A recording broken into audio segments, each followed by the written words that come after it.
Good morning. चला तर रोजच्या कामाला सुरुवात करूया. सकाळी वाजले 7:30. आपल्याला तर माहिती आहे मी कुकिंगचा जॉब करते, ज्या घरी करते.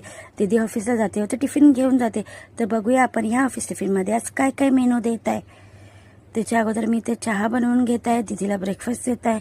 तर चला चहासाठी मी दूध आणि अंडी वगैरे काढून घेत आहे फ्रीजमधून, कारण की बनवायचं ब्रेकफास्ट. चहा रेडी झाले, कपात काढून घेतले, ब्रेकफास्टमध्ये दिला. बनवल्या छान असा हाफ फ्राय अंडा आणि 2 टोस्ट आणि चहा दीदीला ब्रेकफास्ट दिला. इथे मी बटाट्याची ग्रेव्हीवाली भाजी बनवली आणि इथे लस्सी बनवायला ठेवले. त्याला आपण बटाट्याच्या भाजीला 1-2 सिटी काढून देऊया. तोपर्यंत लस्सी बनवून घेत आहे. लस्सीसुद्धा झाले, बॉटलमध्ये काढून घेतले. छान बटाट्याची भाजीसुद्धा झाले. हलकीशी मॅश करून घेत आहे, कारण की पुरी भाजी बनवणार आहे. पुरी बरोबर अशी ग्रेव्हीवाली भाजी हलकीशी थोडी छान लागते. ते अख्ख्या मसूरच्या राईसला सुद्धा 1-2 शिट्टी काढून घेऊया.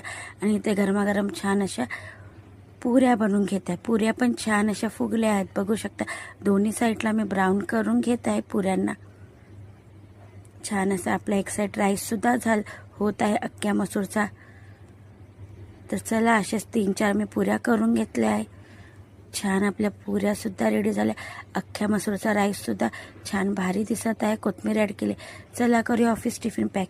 एक टिफिनमध्ये पॅक केले पुरी, दुसऱ्या टिफिनमध्ये अख्ख्या मसूरचा राईस आणि एक टिफिनमध्ये पॅक केले छान काकडी सॅलडमध्ये.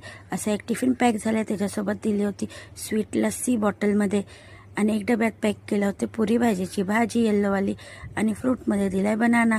असा ऑफिस टिफिन मेनू होता आजचा. तर आजचा ऑफिस टिफिन मेनू कसा होता कमेंटमध्ये नक्की सांगा.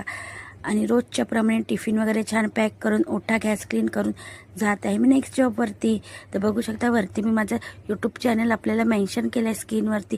तर अजूनपर्यंत तुम्ही माझ्या यूट्यूब चॅनलला सबस्क्राईब नाही केलं असेल तर माझ्या यूट्यूब चॅनलला लाईक शेअर सबस्क्राईब नक्की करा, कारण की खूप सारे रेसिपी आहे. तर छान असं पावसाचा आनंद घेत जात आहे दुसऱ्या जॉबवरती. तर चला भेटूया नेक्स्ट व्हिडिओमध्ये, म्हणजे मिनी ब्लॉगमध्ये. बाय.